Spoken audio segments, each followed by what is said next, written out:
Staying with us. If you're joining us, you're very much welcome. This is home, and we love everybody. All right, so I'm looking at your tweets here. So many tweets, and I'm seeing even the show is trending massive.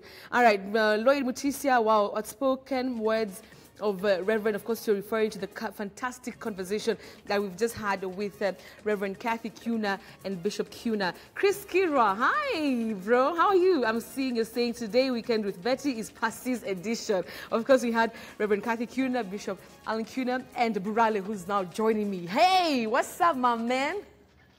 How you doing? Good to see you. Hey, How are you you today? look handsome tonight. How are you doing?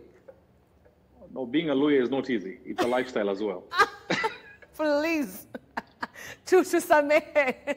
How are you doing? I'm very well, thank you. I'm blessed of the Lord. Happy birthday. Happy birthday. Thank you very much. I've had a great day. So how old are you Yes. turning, and what did you do today? I'm old enough to have wisdom, young enough to live a longer life. Sasa, okay, then we finish the interview. That's it. Come on. No, Men can say their age. I had a great time. I received some gifts. There are some I don't even know who sent them. I have so many gifts in my house. I need to call people and ask them, did you send me this? But I loved it. Woke up to a beautiful video of some friends of mine, my bishop, my lookalike in Florida, and many other people. And they just had a great time. And I was just thanking God. Yeah. Because just the other day, my house almost caught fire. So No way. to be alive today, to be alive, to be here today is something good and amazing, to be honest. Wait, hold up. I'll even put that age question aside for now. What do you mean your house almost caught fire? Yeah, some pan was still had oil. There was a blackout. We didn't put off the socket. Electricity came back, so the oil started boiling and boiling for about 2 hours. We didn't realize the smoke was all over, but God said, I'm not about to die anytime soon. Wow. Can I get an amen from you? Amen, amen, amen. 1,000 amens for all of us. My goodness, thank God you're here and you're safe. So, how's Lexi, your daughter? How's she doing? It was her birthday I think a week ago, right? 27th of May, yeah. She's okay. 27th of April, rather. Of April, She's fine. She sent me a video singing, so she's doing well, enjoying the online classes, and she's good as usual. Right. Brilliant girl, very lovely girl she is. I like that. Now, I'm sure you were following the conversation I was having with Reverend Kathy Kuna and Bishop Alan Kuna, and one of the things, of course, we were talking about is, just life and being grateful. Now that you're celebrating your birthday, today, what is it that you can say you are grateful for now? First and foremost, yes. I am thankful that I'm alive. I'm thankful for the wrongs, the mistakes, the highs and the lows, the mountains, the valleys, because all that came together in one meal. That is who I am today, by the grace of God. Because you cannot get to a place only with the positives. You must have mountain seasons and valley seasons. Tears that make you not take things for granted. Failures that make you appreciate victories. Rejection that makes you appreciate friendships. Haters that make you work hard every day when you wake up. Preach. And that is why, like Miles Monroe, I say, I also have to die empty. And when I look at Reverend Kathy and Bishop Allen, they're also a story of courage, being told you have cancer. And the man was out of the country for a while, but he's come back stronger, and you're seeing him doing great things. So some things we go through are not for us just to write a testimony, but for us to use them as a launchpad to get better. And by the way, even the pains we go through are not for us. Sometimes your tears are there so that somebody else has laughter. Sometimes you get rejection so somebody else feels love. Right. When you get rejected, you will appreciate how to love other people because you know the pain of rejection. When you fail, you will appreciate and you'll have the and the gusto to make other people not fail. Everything we go through is not for us, but for other people. So I'm grateful for my story. Right. I'm grateful for everything. I mean, the tears, the mistakes, the failures, the successes, and the fears as well. Right. And that is why when you look at the future, you say, you know what, I've gone through it all, and I'm coming after you, whether you like it or not. Whether you like it or not, I love that attitude. It's strong. That's the kind of attitude we should be having. Let me ask you. Of course, you wear so many hats. I don't know how you're able to do all these things. as just one human. You're an actor. Of course, you're a dad. You're a motivational speaker. You're a coach. And have I left anything else? Yes, I'm a minister of the gospel. Exactly, which is like the all and all. exactly. So listen, Yes. I know as Coach Burale, you of course speak a lot to men. I follow you on Instagram, and your content and your passion is, basically about men. Just talk to us about that. Why are you so passionate about the issues that, men go through? How did you come about that? Is it experiences that maybe you went through? Yes, I've gone through and I have friends. And the one thing about men is that we are dying in silence because society expects us to be strong. And what strong is, in as far as society is concerned, is somebody who does not show vulnerability. And that is why women contemplate suicide. Men actualize suicide because of the pressure.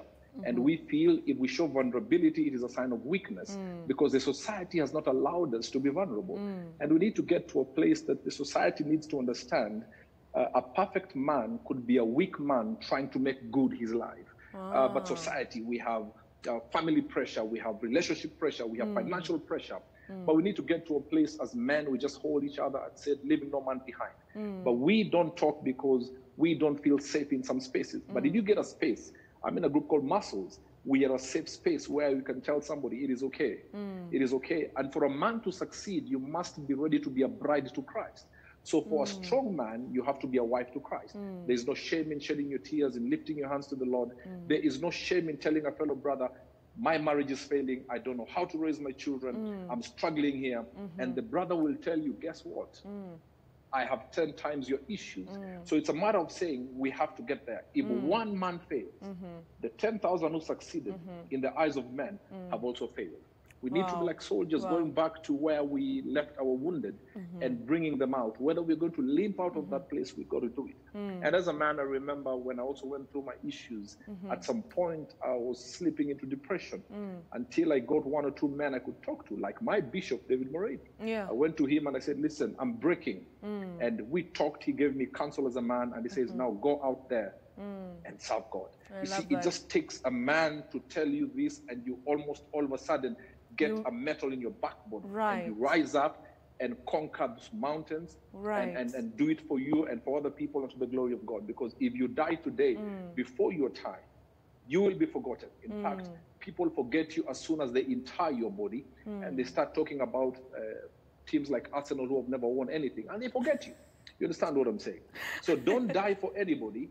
You've got to live your life so that when you die at the right time, people will say, there lies a great man, there lies a great woman.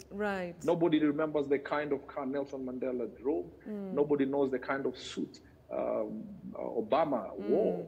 But if you say, I have a dream, you'll know who you're talking about. If you say, a long walk to freedom, you'll know who you're talking about.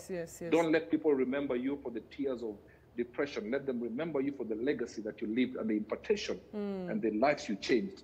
Let people celebrate that you were born. Wow. Hey? Tonight, Weekend with Betty is on fire with inspiration. Let me ask you, what can you say is the impact you have seen? Because you are very passionate about, this cause. What impact have you seen? Are you experiencing people are improving in their marriage, in their workspaces, at home as fathers? Have you seen that impact? Is that message getting home? It is, and it is, although sometimes the noise on social media may overshadow the good. But the biggest thing is when somebody calls you or inboxes you and says, you said this during the men's conference, you said this during Naked Truth, you said this on your platforms, and that changed my life. And by the way, sometimes we may be strong in an area where we failed. God also has a sense of humor. I know sometimes people say, why would you advise people about marriage and yet yours didn't succeed? Sometimes our failure is a launchpad to success. I can tell you what not to do if you want marriage to succeed as a man, you understand? So failure, and we don't speak sometimes from experience per se, but we speak from divine mandate, the wisdom from God. And I've seen young men, even young women coming to tell me, today I got some tear-jerking messages that you said this and my life changed. I met a couple one day at a supermarket and they said I went to speak at their daughter's school and changed their daughter's life. So one success story will silence a thousand voices that may not think Wow. we deserve to speak about these things. So yes, we have seen some successes, We've seen that. and all to the glory of God. Wow, Yeah. that is amazing. Pastor, before we wind up our conversation, what is it that you can, say to encourage, men and women? Let's now talk about both, yeah? And, the struggles that people are going through right now. You're a minister of God, and I'm sure you meet many people who are in need. What do you say to us? We're broken, we're limping, things are not working out. What can you say to us as we finish the show? Number one is to say, in every dark season, light shines brightest.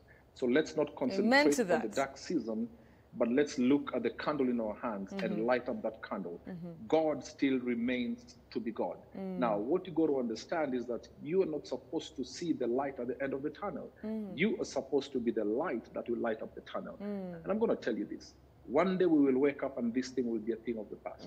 What you got to do is make sure in this dark season, as it were, for lack of a better word, you build capacity. If you go into post-COVID with pre-COVID eyes, you're a failure. You'll be like that black man in a dark room winking at a black woman and expecting a reaction. You've got to build capacity at this time. What do you have in your hands? Some of you must write books. Some of you must build capacity. Some of you must study on the net so that when you come out, you succeed. Let me tell you, out of this season, the people who will succeed are the people who are looking at what they have in their hands. Right. Otherwise, you'll be conquering the wrong mountain successfully. Whew, my goodness. Thank you so much. That was amazing. That was amazing. Thank you so much for speaking to us. And tutapatana kwa mtandao. Thank you so much, guys. Robert Burale, of course, you can follow him. He has amazing content on social media, Twitter, and Instagram, especially Facebook too. You can follow him and just get more motivation that you've just had tonight. Thank you. Bye-bye. Good night. All right, great. So, guys, listen, we want to take a short commercial break again. Oh yeah, again, and we're coming back, of course, for sports. Alafu tumalize show. Alafu I give the winner the hamper. All right. So looking at some tweets here, hey, then people wanted this hamper. I'm just seeing, many people are talking about the key features of the Opel Renault 3. Ichimuntu, you're saying, are we looking good in the black, aging like fine wine? Boss, and it's true. Men usually suffer in silence. We should learn to talk. Thank you so much. At least that is something that you've gotten from that fantastic conversation with Robert Burale. Let's take a break. Msiende, I'll be right back. All right?